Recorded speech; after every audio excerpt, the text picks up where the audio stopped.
ada hamba Tuhan yang mengajukan permintaan aneh lewat istri saya.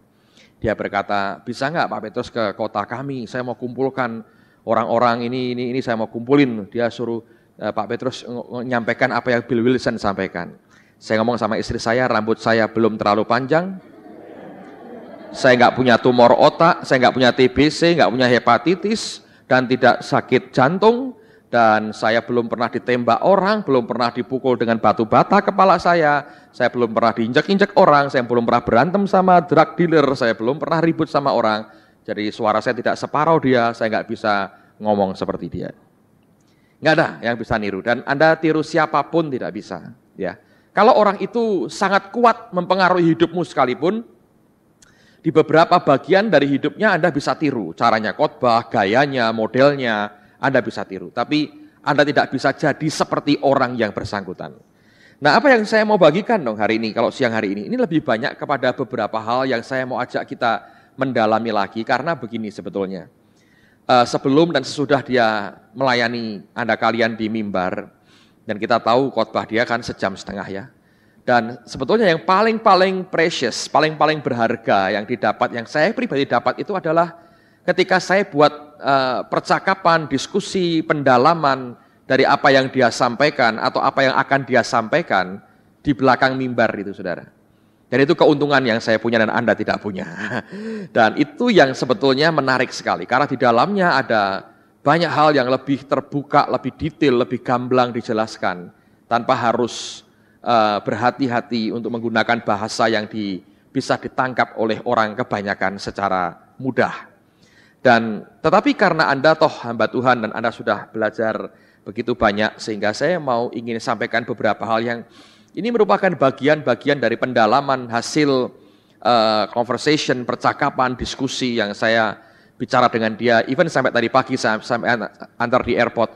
Ada banyak hal yang jadi struggle, pergumulannya yang saya tangkap, dan itu menarik sekali sebetulnya. Nah, waktu kami bicara ya, kami ngobrol banyak, dan sekali lagi yang saya sampaikan tidak berurutan. Jadi Anda mesti belajar nangkap, kita makan gado-gado lah. Anda boleh mau makan kacang panjangnya atau kolnya dulu, atau Anda makan telurnya, atau Anda makan sambal kacangnya dulu, terserah, atau Anda mau makan piringnya dulu, Anda terserah, mau makan yang manapun terserah. Pokoknya kita makan gado-gado ini hari ini. Nah, ketika kita bicara akan semua yang terjadi, karena dia kan datang 2 tahun yang lalu ya. Jadi kemudian dia balik lagi dalam 2 tahun kemudian. Tahun lalu siswa yang di sini ingin sekali, makanya kalau Anda lihat cukup banyak yang dari tahun lalu balik karena mereka nggak dapat Bill Wilson. Ya, dia ngomongkan itu karena dilarang dokternya, karena jantungnya. Dan bahkan yang merawat dia itu adalah dokter pribadinya Benny Hinn sebetulnya. Jadi itu dirawat oleh dokter pribadinya Benny Hinn, dan Benny Hinn kirim dokternya untuk periksa akan kesehatan Bill Wilson. Nah, ketika ngobrol dalam 2 tahun tidak bertemu, dia lihat akan perubahan yang begitu banyak di tempat kami. Lalu kemudian Anda tahu ada Pastor Josh E di tengah-tengah kita ya. Dan Pastor E akan masih dengan kami selama 3 minggu ini, dan akan khotbah di gereja nanti pada minggu pertama bulan September. Pagi dan sore dia akan menyampaikan firman. Dan kita bicara, dan Pastor E bicara dengan kami, ngobrol di belakang gitu ya. Lalu kemudian timbul suatu kesimpulan yang dia sampaikan, dan Pastor E sampaikan sudah cukup lama. Dia berkata, ada semacam the call of greatness istilahnya ya. Ada panggilan untuk jadi sesuatu yang besar. Yang dia berkata, di gerejamu ini ada satu panggilan untuk jadi sesuatu yang besar. Nah, kita discuss cukup panjang soal panggilan untuk jadi sesuatu yang besar. Saya bilang, apa artinya? Ya artinya bahwa ini akan berkembang, ini baru permulaan dari sesuatu yang sedang Tuhan kerjakan, dan kadang-kadang kita nggak terlalu jelas nanti kelak akan seperti apa batas ujungnya, ya. Tapi ini suatu long journey, dia bilang, dan itu akan berkembang, dan dia mengindikasikan dari berbagai macam hal yang terjadi. Dan dia berkata, coba dengan sekian banyak tamu yang datang di gereja, orang-orang yang punya kualifikasi begitu, dia berkata, kamu nggak usah perlu nabi untuk menubuati kamu hal besar. Kamu membaca dari indikatornya, kamu akan tahu bahwa kalau Allah sudah memberikan pelatihan tertentu, itu tidak dengan tujuan yang sia-sia. Semua yang dia investasikan itu punya tujuan akhir. Ya. Nah kalau investasi yang dia berikan seperti itu, dan dalam 2 tahun ini saudara, kami nikmati yang luar biasa. Even mungkin 3 tahun terakhir ini, itu dia sudah mulai berikan investasi yang begitu luar biasa. Ini mau kemana sebetulnya arahnya? Dan dia berkata ini ada satu panggilan untuk sesuatu yang besar yang Tuhan berikan. Lalu George E. tanya dengan saya begini, pertanyaan saya sekarang cuma satu, dia berkata, kenapa Semarang? Kenapa nggak tempat lain? Dia berkata. Nah di Semarang, kenapa di tempatmu? Kenapa nggak di tempat lain? Saya tertawa, saya berkata, sebagian dari jawabannya kamu sudah tahu dan tidak perlu saya jawab. Dia tertawa. Lalu dia tanya, nah kamu ngerti nggak? Nggak terlalu ngerti sebetulnya saya. Tapi saya ngomong, kamu ngerti sebetulnya, tapi kamu tidak mau ngomong dengan saya. Tapi kalau saya ditanya, saya berkata, jujur saya berkata, saya nggak terlalu ngerti. Dan itu membuat saya kembali ke beberapa tahun lalu waktu kami beli gedung yang sekarang ditempati. Dulu itu gedung saudara, itu menyengsarakan kami luar biasa. Kalau Anda jumlahnya kecil, masuk ke gedung sebegitu, Anda frustrasi. Karena yang datang sebagian besar adalah malaikat dan saksi-saksi iman yang mengelilingi kita. Yang tidak terlihat semuanya. Ya toh? Dari Musa, Nuh, Abraham, semua datang saudara. Tapi nggak ada orang yang datang. Itu kadang-kadang frustrasi saudara. Anda lihat seperti itu ya. Tetapi saya masih ingat waktu kita lagi bongkar-bongkar gedung itu, Pak Yusak itu mau kami ajak doa di gedung itu. Dia lagi muter-muter di gedung itu. Dia ngeliatin orang-orang lagi kerja. Terus dia ngomong begini, Tuhan, hambamu ini Petrus Agung ini jemaatnya kecil, sedikit. Kenapa kamu kasih gedung segede ini? Sekarang saya berkata terus terang, saudara. Kemarin malam saya doa, saya bilang Tuhan, ini kok gini ya? Saya bilang, aduh, coba ini bisa muat 3.000, penuh pasti. Coba 5.000, saya bilang beranilah saya, kasih saya Tuhan, seat yang 5.000, ini tak pindahin ke situ berani saya. Tapi dulu saudara, Anda punya 150 orang, Anda masukin ke situ kan hilang, nggak kelihatan apa-apa tuh. Jadi dia berkata, kenapa ini kamu kasih gedung segede ini? Lalu Tuhan ngomong ini, tempat ini akan penuh. Pak Yusak tertawa, dia bilang, penuh. Oh, jemaat sedikit, ini kapan penuhnya? Terus dia bertanya, caranya gimana penuh? Dia dapat ayat di Injil Lukas. Anda ingat waktu Yesus membacakan kitab Nabi Yesaya, dan dia berkata, roh Tuhan ada padaku karena dia telah mengurapi aku, dan yang blablabla, yang Alkitab mengatakan ketika dia selesai membacakan firman, dia tutup akan kitab gulungan kitab itu. Dan Alkitab berkata apa? Maka mata semua orang memandang kepada dia. Dan itulah bagian yang sedang Tuhan kerjakan. Jadi ada panggilan untuk jadi besar. Ketika Anda jadi besar, Anda mulai berkembang, maka ketika roh Tuhan itu bergerak dan itu nyata di tengah-tengah saudara, mau tidak mau akan jadi perhatian orang. Lalu semua mata memandang ke situ. Nah, yang saya mau sampaikan begini, dalam diskusi kami itu ya, saya mau belajar begini. Anda harus mengerti, panggilan untuk jadi besar, itu 2 macam. Yang saya sampaikan tadi adalah besar dalam pengertian di hadapan manusia. Size-nya, ukurannya, pengaruhnya, geraknya, itu semua secara manusia besar. Tetapi itu tidak berlaku untuk semua kelompok dan semua orang. Yang itunya jangan Anda tiru. Oke? Kalau tidak Anda frustrasi. Anda akan cenderung hanya menghormati yang besar dan menganggap remeh yang kecil dalam hal jumlah. Nah, itu hanya sesuatu yang mungkin berupa panggilan, di mana ada anugerah Allah diberikan, Anda nggak bisa mengusahakan, Anda nggak bisa minta-minta untuk itu, Allah berikan kepada dia, mau beri. Tapi the call of greatness, panggilan untuk jadi besar di hadapan Allah, berlaku buat semua kita. Nah itu yang Anda mesti dan Anda lihat dalam kehidupan kita semua. Jadi dengan demikian, tidak ada orang sebetulnya bisa berkata, dia lebih dari saya. Nggak ada. Semua saling melengkapi. Nah, kenapa ada hal besar, ada hal kecil? Tugas kita yang berbeda.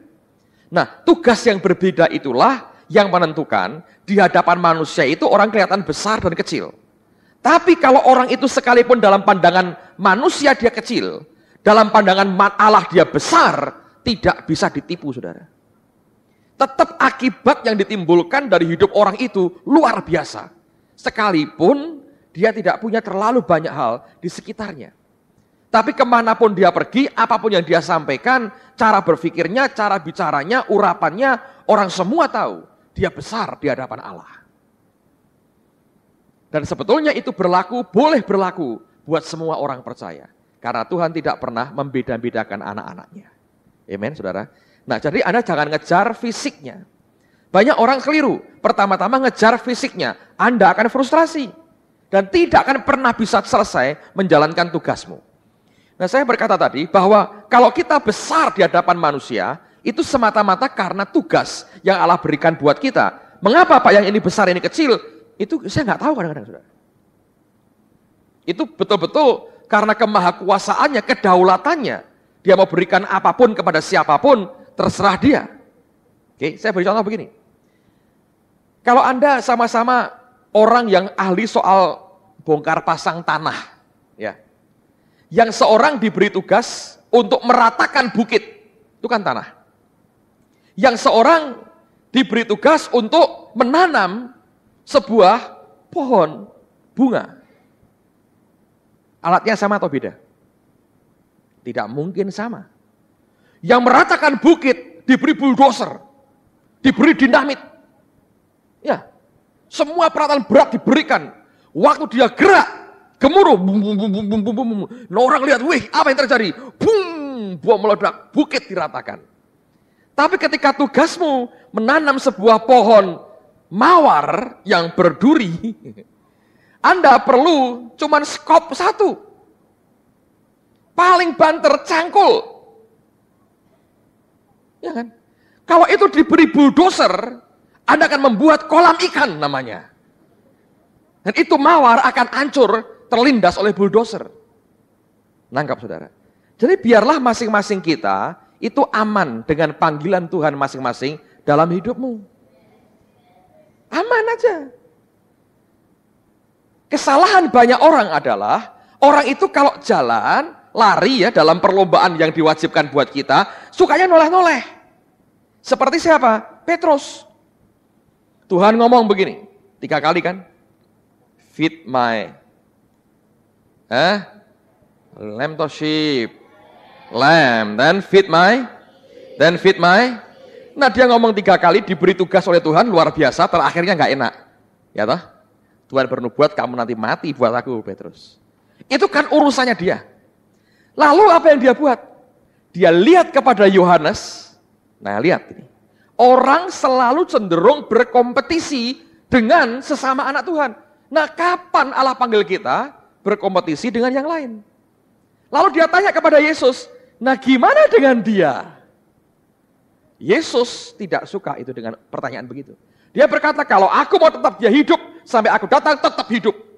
Tapi itu bukan urusanmu. Ngerti, saudara? Kesalahan banyak orang Kristen adalah sikap hati seperti Petrus. Dia mau lihat, nah dia gimana dong? Lalu muncullah kabar burung, Yohanes tidak akan mati. Dan Anda tahu, Tuhan punya rasa humor loh. Oh, digosipin gitu ya, malah betul mati terakhir, saudara. Yang lain semua mati, Yohanes tidak mati syahid. Digoreng tetap hidup, saudara. Kerupuk tahan gorengan, saudara. Secara gereja menulis. Petrus mati, semua mati, tinggal Yohanes.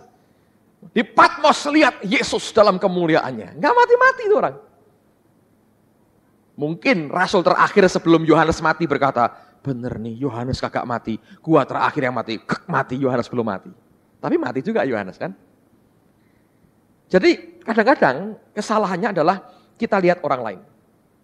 Nah, kalau Anda punya panggilan, begini ya, kalau Anda punya panggilan-panggilan tertentu yang luar biasa, ya kerjakan bagianmu. Tapi kalau Tuhan memberikan cuman skop satu, ya, atau cangkul satu, lakukan bagianmu. Feel secure gitu loh, saudara.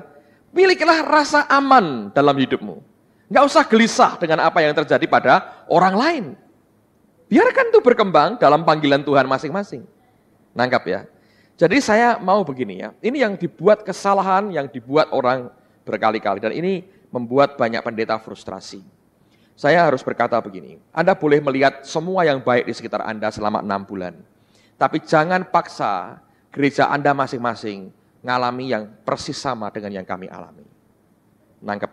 Anda paksa pendetamu begitu, Anda sedang menabuh genderang perang, saudara. Ribut, saya jamin. Dan nggak pernah bisa tuh. Nggak pernah bisa. Sebuah gereja, perubahan harus dimulai dari atas. Baru kemudian perubahan terjadi. Kalau gereja dimulai perubahan dari bawah, pecah. Revolusi itu namanya. Kalau dia dimulai dari atas, akan terjadi evolusi. Renewal, pembaharuan terjadi. Atasnya berubah, bawahnya semua berubah. Tapi kalau yang berubah bawahnya, Anda coba mengubah seluruhnya, revolusi, akan terjadi perpecahan. Nah, saya berdoa, jangan sampai ada di antara kita jadi pemimpin besar revolusi gereja. Tidak ada berkatnya lah, saudara. Tidak ada gereja tumbuh luar biasa. Akibat dari perpecahan, enggak ada. Akibat dari kita berontak, tidak ada.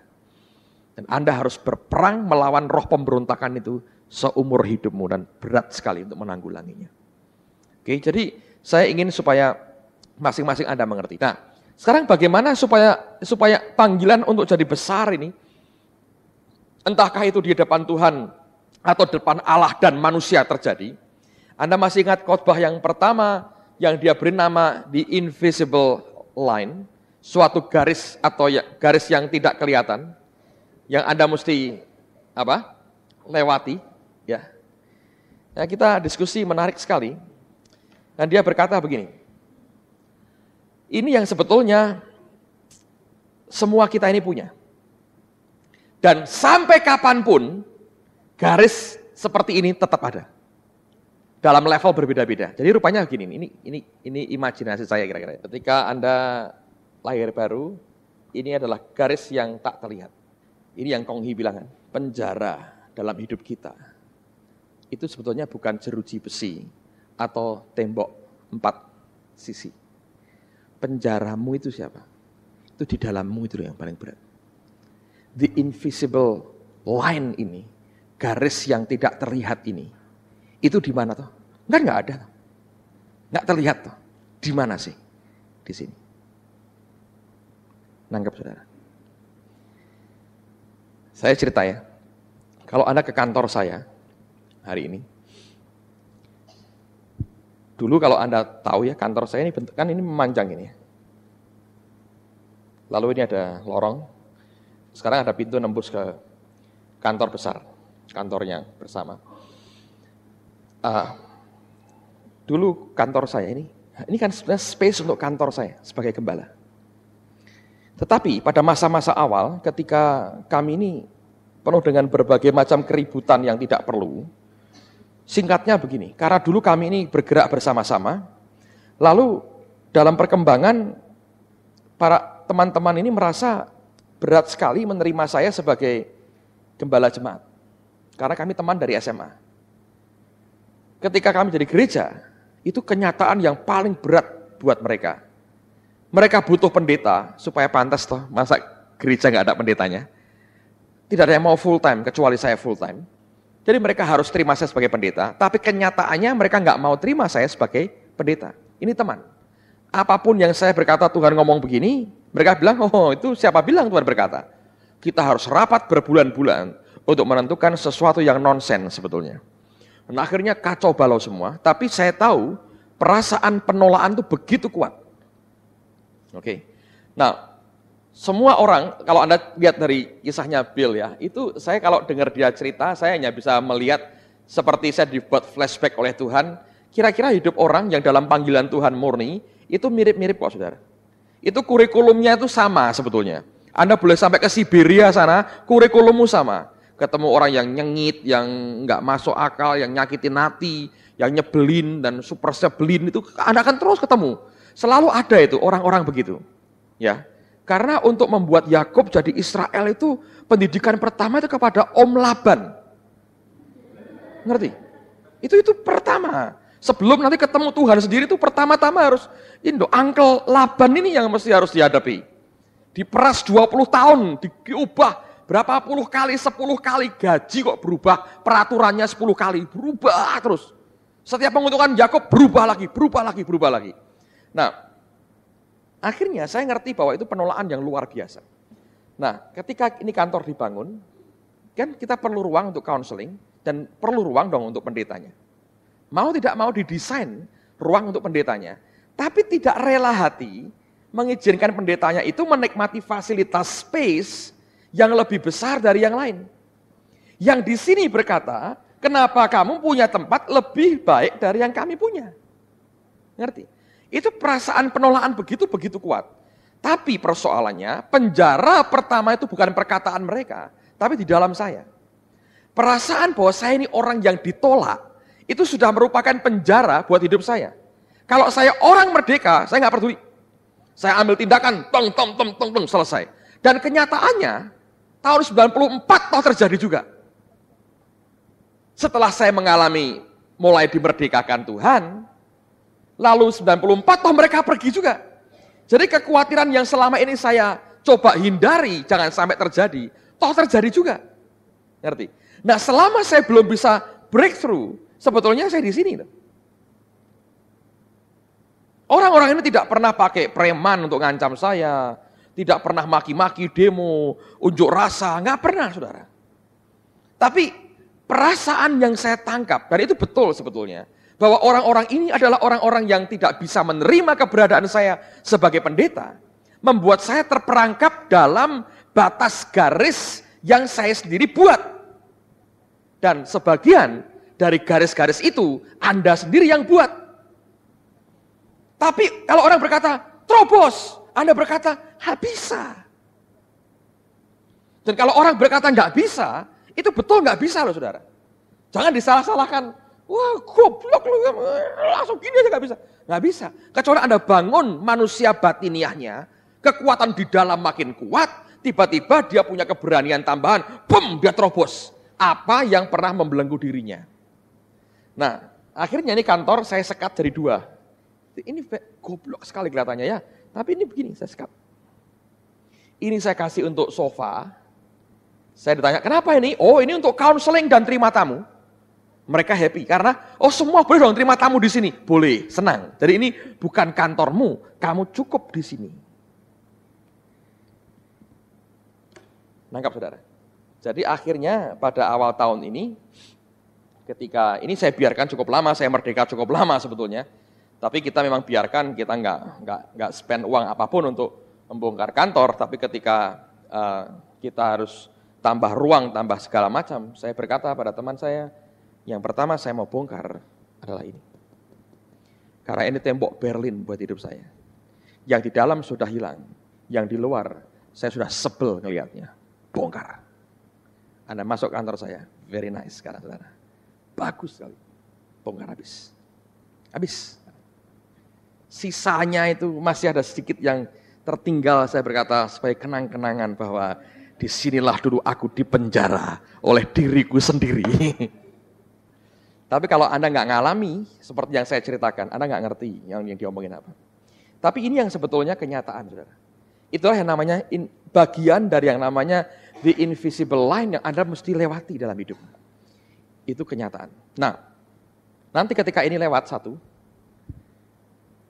Anda berkata, ih lega ya sekarang ya. Dan di sini, itu ada berkat-berkatnya loh.